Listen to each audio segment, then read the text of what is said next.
அனைவருக்கும் வணக்கம். இந்த காணொளியில் நாங்கள் எப்படி கடலெண்ணெய் தயார் பண்ணுறோங்கிறத பற்றி பார்க்கலாம். இது நாங்கள் தேர்ந்தெடுத்திருக்கிற தரமான நயமான கடலை.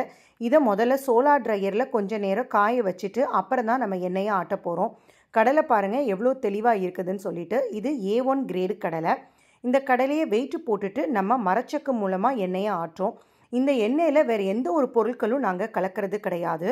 இதை ஆட்டும் போதே கொஞ்ச நேரத்தில் எண்ணெய் நம்மளுக்கு பிரிஞ்சு வர ஆரம்பிச்சிடும்.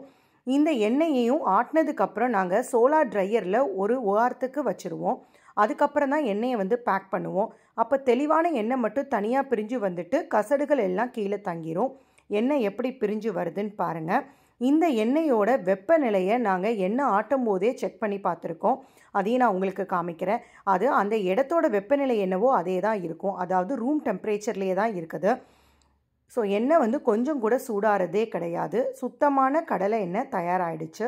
இந்த எண்ணெய் உங்களுக்கு தேவைப்பட்டுச்சுன்னா எங்களை தொடர்பு MMM கடலெண்ணெய் தேவைப்பட்டால் தொடர்பு கொள்ளவும். நன்றி.